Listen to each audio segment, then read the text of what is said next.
Welcome to new TV Telugu. రాష్ట్రంలో కాంగ్రెస్ సర్కార్ తీరు రియల్ ఎస్టేట్ బ్రోకర్లా ఉన్నది. సీరియల్ కిల్లర్స్ లాగా కాంగ్రెస్ పాలకులు సీరియల్ ల్యాండ్ స్నాచర్స్ గా మారారు అంటూ బీఆర్ఎస్ వర్కింగ్ ప్రెసిడెంట్ కె తారక రామారావు మండిపడ్డారు.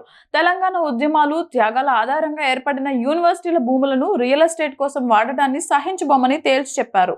హైదరాబాద్లోని బంజారాహిల్స్ నందినగర్లో ఉన్న తన నివాసంలో మౌలానా ఆజాద్ నేషనల్ ఉర్దూ యూనివర్సిటీ విద్యార్థులతో కేటీఆర్ సమావేశమయ్యారు. 50 ఎకరాల వర్సిటీ భూమిని రాష్ట్ర ప్రభుత్వం అక్రమంగా స్వాధీనం చేసుకోవడంపై విద్యార్థులు కేటీఆర్తో చర్చించారు. అనంతరం విద్యార్థులతో కలిసి కేటీఆర్ మీడియాతో మాట్లాడారు. ఉర్దూ యూనివర్సిటీ భూములను కాపాడుకునే విషయంలో విద్యార్థులకు బీఆర్ఎస్ పార్టీ అండగా ఉంటుందని కేటీఆర్ భరోసా ఇచ్చారు. మళ్లీ 2.5 ఏళ్లలో కేసీఆర్ ప్రభుత్వం తిరిగి వస్తుందని, మౌలానా ఆజాద్ నేషనల్ ఉర్దూ యూనివర్సిటీకి నిధులు ఇచ్చి అభివృద్ధి చేస్తామని కేటీఆర్ భరోసా ఇచ్చారు. మను వర్సిటీ విద్యార్థులకు మద్దతుగా ఉంటామని, ఢిల్లీలో పోరాటం చేయడానికి కూడా మీతో కలిసి వస్తామని, రాజ్యసభలో మాట్లాడతామని చెప్పారు. గతంలో నిజాం కాలేజీలో హాస్టల్ లేదంటే ప్రభుత్వ నిధులతో మేము హాస్టల్ కట్టించాం. మా ప్రభుత్వం అధికారంలోకి వచ్చాక యూనివర్సిటీగా అండగా ఉంటాం. యూనివర్సిటీ భూములపైన కాంగ్రెస్ ప్రభుత్వం కన్నేయడం ఏమాత్రం మంచిది కాదు అని రేవంత్ సర్కార్ కు కేటీఆర్ హితవు పలికారు. ఉర్దూ స్టడీస్ కి ఉన్న ఒకే ఒక్క సెంట్రల్ యూనివర్సిటీని ఏ రకంగా ఈ రాష్ట్ర ప్రభుత్వం నిర్వీర్యం చేసే ప్రయత్నం చేస్తున్నదో, దీన్ని కూడా రియల్ ఎస్టేట్ అవసరాల కోసం ఏ రకంగా వాడుకోవడానికి విలువైన భూములను ఏ రకంగా 50 ఎకరాలను ఇవాళ స్వాధీనం చేసుకోవడానికి ప్రయత్నం చేస్తున్నదో వారి బాధను వివరించడానికి ఇక్కడికి వచ్చారు. నేను గతంలో మున్సిపల్ శాఖ మంత్రిగా కూడా పనిచేస్తున్నాను కాబట్టి నాకు 2 విషయాల్లో అవగాహన ఉంది.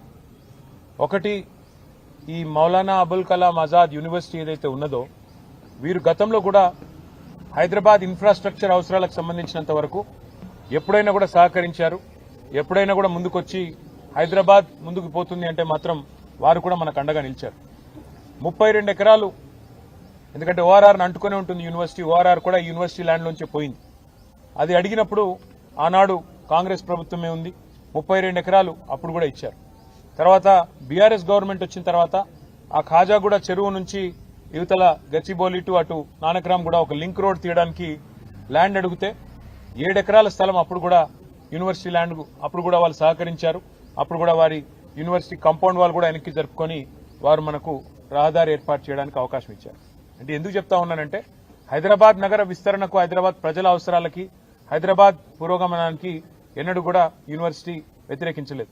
కానీ ఈ రోజు యూనివర్సిటీ పిల్లలందరూ కూడా ఇక్కడ ఎందుకు వచ్చారు అంటే, అసలు సెంట్రల్ యూనివర్సిటీ వచ్చిందే హైదరాబాద్కి తెలంగాణ మొదటి దశ పోరాటం తర్వాత ఇక్కడి విద్యార్థులకు, ఇక్కడి ప్రజలకు ఇచ్చిన హామీల్లో భాగంగా హైదరాబాద్ సెంట్రల్ యూనివర్సిటీని ఏర్పాటు చేశారు.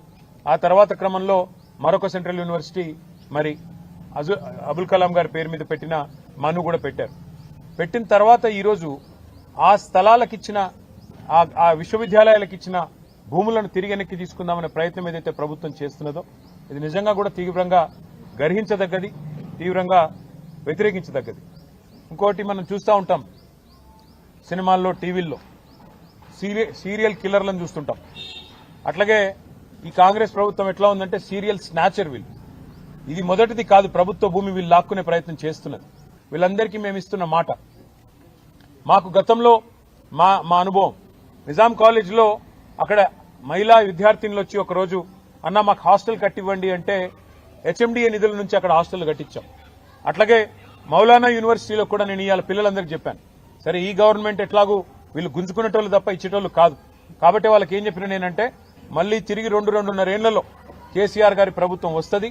వచ్చిన తర్వాత ఇదే యూనివర్సిటీలో ఆ ల్యాండ్ లోనే ఎక్స్పాన్షన్ కి కావాల్సిన డబ్బులు కూడా అవసరమైతే స్టేట్ గవర్నమెంట్ నుంచి మేమిచ్చి మీకు అండగా నిలబడతాం. Future expansion also we will take responsibility if the central government does not act. We will add infrastructure, we will come back and we will stand by the students. And in this fight, they are meeting every political party, they are meeting every political leader. I wish them the best. We are with you. We'll raise our voice in all forums. We'll raise our voice in Rajya Sabha where we have representation. We'll also come with you to Delhi if need be. Delhi भी आएंगे और union government से भी सवाल करेंगे कि क्यों कर रहे हो आप ये लोग ये सब. तो इसलिए मैं आपसे कहना चाहता हूं, మీడియా కూడా నేను ధన్యవాదాలు చెప్తాను. ఎందుకంటే మీరు అందరూ కూడా ఇష్యూని సపోర్ట్ చేస్తా ఉన్నారు. సెంట్రల్ యూనివర్సిటీలో ఎట్లా అయితే ఈ ప్రభుత్వం భూములను గుంజుకునే ప్రయత్నం చేసిందో, ఇక్కడ మౌలానా ఆజాద్ యూనివర్సిటీలో కూడా అదే రకంగా భూములను లాక్కునే ప్రయత్నం చేస్తున్నది. ఉన్న ఒకే ఒక్క ఉర్దూ స్టడీస్ కి సంబంధించిన యూనివర్సిటీ మీద ఈ రకంగా కన్నేయడం ప్రభుత్వానికి మంచిది కాదు.